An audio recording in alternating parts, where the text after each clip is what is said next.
by our charter. It is an essential part of collective bargaining and for workers to have a say in their collective future. These rights have to mean something. And real negotiations cannot happen if only one side is banking on the government taking away the rights of another party. And that is what has happened here.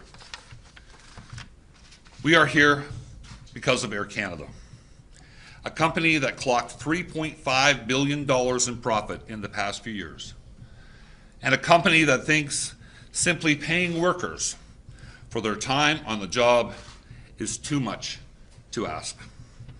Nevertheless, we remain committed to finding a deal, and we welcome any assistance that helps us find a way to reach a freely negotiated collective agreement, an agreement that our members can ratify.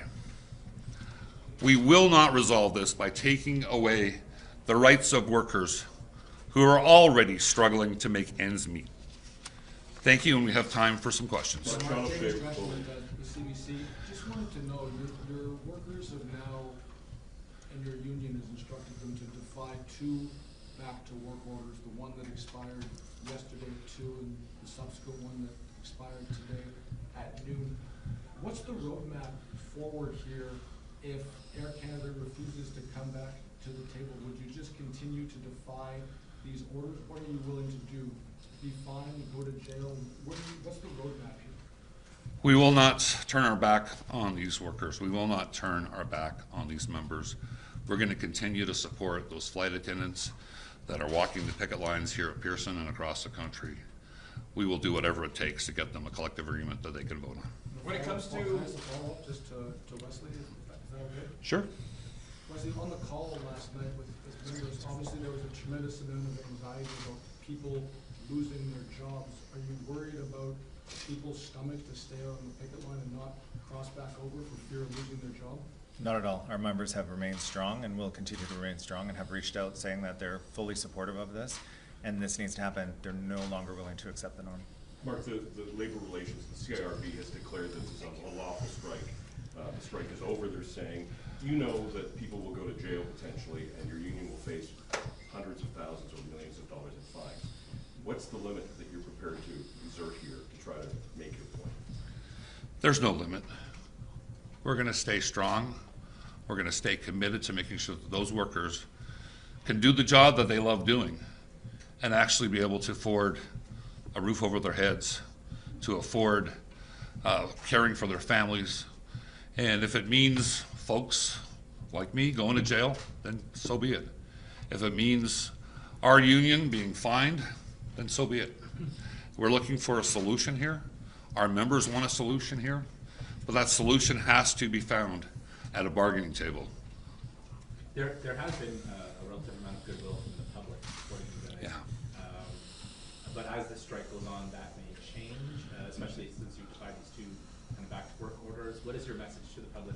A lot of people who have been in that airport just out the door there for 4 or 5 days now with nowhere to go. Yeah, and I think Candace talked to that very well. We are sorry that the public is caught up in this. We're sorry that people are stranded across the globe.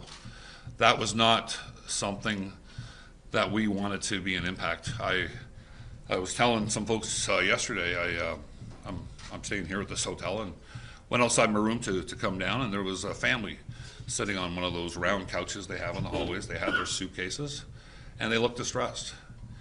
And as a human being, as somebody that cares about folks, that had an impact on me. And we're hearing the stories, and we get the frustration that folks are having. There's life-changing events happening across the globe. There's people that have lost family members.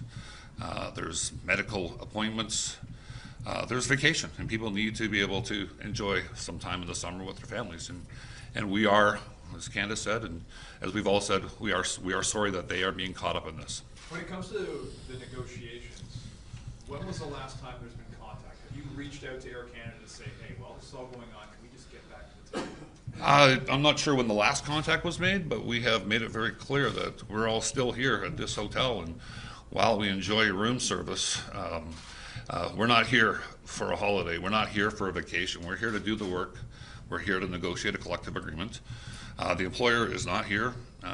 We want to get a deal, but it takes two sides to commit to meeting and to working through some of the challenges that are facing us. For the general public who may be confused by this, I mean, it does sound like you're sort of waiting for a call. Is that what you're waiting for? Not necessarily waiting for a call, waiting for something for the employer to show up and say they're ready to bargain. Would it be worth calling them and say, hey, let's I believe there has been some. We have reached out to the employer. I think Wesley did that today or last night. So And what was the response? I don't know. Wesley, do you want to talk to that? There's been no response from the employer. No response. Nothing. When was the last time negotiations were actually happening at the table? That would have been Friday night. Friday night. For the sake of the broader labor movement, and you kind of alluded to it answering Sean's question, there's no turning back here for you guys. Is that how you see it? Like, this is something that you need to see to the end, either solution through the resolution at the bargaining table, or just an unending defiance of the law. One or the other. None of us want to be in defiance of any law. That's not our. But you are, right? I'm trying to answer the question. None of us want to be in defiance of the law. But as we've said repeatedly, we're going to stay committed to those workers that are walking the line. You know, the employer has, or the government has said that we should go to binding arbitration. And binding arbitration is sometimes a solution that some unions will work. We're already in the courts on 107. The fact that the government has used 107 in this case and in previous cases sends a very strong message to my union, but also to the labor movement and the public. And we will get through the courts. I'm very optimistic that we will be successful in the courts. But as I said yesterday, and I've said a number of times, we're looking at 10 years probably before this works its way through the courts. And our members do not have 10 years to wait to have their rights restored. Did you prepare any consequences, or what are the consequences of the continuing strike? Sorry? What are the consequences of the continuing strike? Just like You- government force back to work and strike continuing. What are the consequences? We'll find out. I mean, there's a variety of options, I guess, that could happen. But again, our resolve is with those women and those men that are walking the picket line that need to be fairly compensated for their time. Mark, what kind of support are you getting from other unions in Canada right now? Because this is a defining moment for trade union movement in many ways. Yeah, it's a bit of deja vu from a few years ago when we were fighting the Conservative government here in Ontario with our education workers. We're seeing support from the Congress. There was a CLC meeting last night of the Canadian Council where support was unanimous from unions, public sector unions, private sector unions, Canadian unions, international unions. It was very reassuring for Candace and I to be on that call with all of these labor leaders who not only said that they supported us, but that they would, of course, act as things approach, as we continue moving forward. So, I mean, in the union movements, there's a lot of solidarity, and solidarity is not just a word. We saw it a few years ago when we were fighting Bill 28. I don't have any concrete examples of what that means at this point, but we're very assured that the rest of the labor movement will be supporting us through thick and thin. Some of the flight attendants outside have said that some of their colleagues are stranded overseas because of the job action, because of the shutdown of service. Can you just tell us about some of the flight attendants who are stuck in other countries around the world with no way to get home, or are they able to get home? What is the process? I'm going to ask Wesley to answer that, but I can assure you that we've been dealing with the employer on this, and it's the employer's responsibility to make sure that those workers are safe. We've also said that if the employer is not going to take those steps, then QB will make sure that those folks are safe. Have you received any messages from the government or law enforcement about obey the order, or do you have any kind of fine or something like? No, there's no indication of what fines or other things may look like at this point. You heard directly from the labor minister at all? I have not talked to Patty since Minister Hayduk since Friday night. And just to be clear on what you're saying here, is what's QP's direction in terms of what you're telling your flight attendants about striking right now? We're telling our flight attendants we're going to support them. We're going to continue to support them. We're not going to abandon them. We're not going to leave them in the lurch. We are going to continue to support them. We're here to do whatever it takes to get a collective agreement that works for them and their families. So plan is to continue striking? Pardon me? Plan is to continue striking? Yes. For the stranded flight attendants, can you just tell me a little bit more about that, just how many are stranded, and again, the supports that are being provided? Sure. Let's do answer that. Yeah, so we're thinking there's a couple hundred that are out there. I wouldn't necessarily call them stranded. They just don't understand when they're going to be coming home, obviously, because the airline's not functioning. All of them have hotels. All of them have expenses. If there's any issues, they've been reaching out to myself or any other union executives. We've tied up with unions in the United States to offer EAP support. We have a robust EAP support here as well. Our Health and Safety Committee is around the clock 24/7, so they're very well looked after by us. We haven't heard anything from the company on any challenges on that front, so we trust they're being looked after. And many of them, as far as I was made aware this morning, have made their way home, whether that be on passes or deadheading home. So, What's the EAP? pardon me, Employee Assistance Program. Mark, did you get any sense from other union leaders that this could manifest in wider work stoppages in other unions? We haven't gone there with those folks, but their support was very clear. And when we were in that dispute a few years ago, discussions were ongoing about what that support would look like, which included shutting down other work sites. So we're not at that point now. That's not a threat, it's just a possibility. And I know those leaders of other unions have been extremely supportive, and I know that they're paying very close attention to what's happening here, not only because they support CUPE, they support our members that are walking those lines, but also because they may be next. And we've seen a few other unions impacted by 107. So some of them have already been impacted, and others are going into bargaining. And 107 seems to be a tool that this government is using very, very often. You could pay millions and thousands of dollars in fine. Is the QP ready for this? Do you have a special fund? Could you afford it? Well, of course, we don't want to be spending money, members' money on fines. Having said that, we also have a responsibility, morally and otherwise, to these workers. And if there are fines, I had a message to Premier Ford a few years ago, and my message is very much the same. If you're going to fine us or you're going to try and take us on financially, then you can take us to court, and we can see where that plays out. Just back to the scheduling of flight attendants, Mark. Have flight attendants been scheduled to come back to work? In other words, is the onus on them not to respond according to the scheduling system? I'm just wondering about the mechanics of that right now. Because the airline said they were going to get back to business today. So were they getting messaged, or can you illuminate a little bit how they're being directly contacted? I can't answer the contact piece, but I can tell you that if Air Canada thinks that planes will be flying this afternoon, they're sorely mistaken. That won't be happening today. Wesley, do you want to talk to the scheduling or no? Yep. Morale of some of your members on the QP line. Are they feeling more emboldened today than they were, on day one of this? Or are they starting to, lose faith that this is actually going to go their way? The longer this goes, the more direction there is from the Fed to move forward. I haven't actually been out on the line today. I'm going to go there a little bit later on this afternoon. But I can tell you that all of these members, these workers, nobody wants to be walking the line.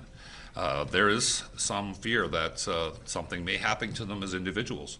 We've been reassuring them from the national union as well as the locals that we will have their backs. We will support them, each and every one of them, and that they have the full support of our 750,000 members across this country and the full weight of the national union as well as our locals and the component. Mark, you've been at the front end of a lot of strikes from labor action. Have you ever had 99% plus on vote in, buy-in? Not that I know. I mean, we have our locals range in size, right? From Well, what does it mean at 99 plus? Oh, it's amazing. It's absolutely about a strong, obviously 100% is the only stronger number that you can have, but to have 99% plus support for a strike vote, and also the percentage of folks that actually participated in that. I've seen strike votes over the years where they're very high, but the percentage of members that have voted might be 60 or 70%. Here, very much like the education workers, that was a very high strike vote, and it was a very high number of members that participated in that. There's a lot of similarities. This strike vote is higher than that one, so I think that should send a strong message to the employer and to the government.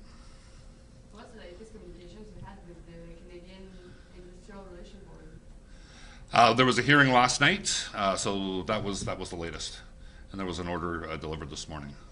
So you won't answer because you had until noon to answer it, to have a written statement to understand that this won't happen today? What kind of statement? Sorry. It says that, Jamie mentioned it, that you had until noon to make like a public statement. Oh, okay. Well, that's part of the reason we're having this press conference, is letting folks know that while we're very sympathetic and we don't want Canadians caught in this, but we will not be returning to the skies this afternoon.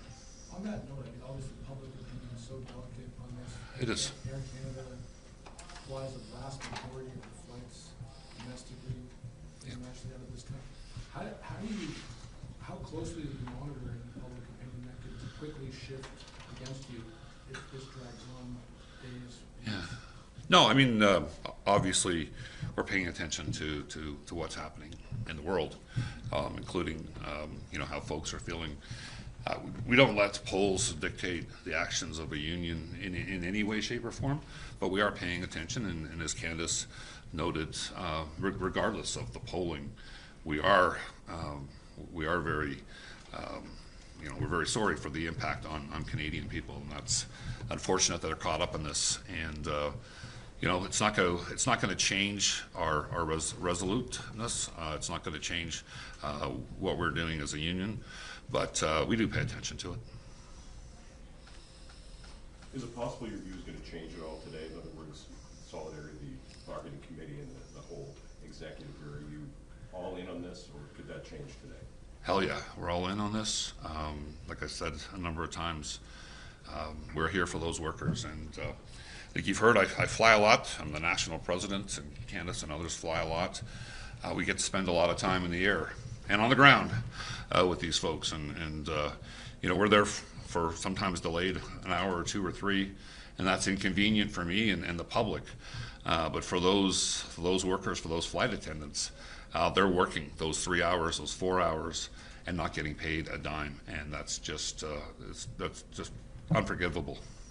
And that's what this is about. We want to make sure that those women and men get the pay that they deserve and that they're entitled to. Last question, guys. Will you go back to members at all in the next 48 hours to see where their heads are at on this? We're talking to our members all the time, and there was a meeting last night from the components, and there was thousands of folks on there. So, and they are still very strong in their support for the union and the action. Absolutely. Well, we're in contact with our members all the time. Thank you. Thank you, everybody. Is that mine? No, it's a report. Oh, looks like mine. That'd be a bad thing if I took your phone, eh? Do you know what time you're going back to LA? Pardon me? Do you know what time you're going to go over there? No, probably in an hour or so. As soon as we can. We got a staff meeting, don't we? I'm not sure, maybe an hour or two. Thank you.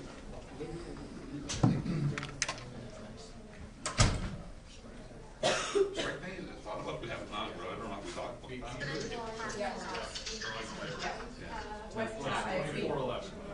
Properly taken care of, we're covering benefits, right pay. Do it from the podium.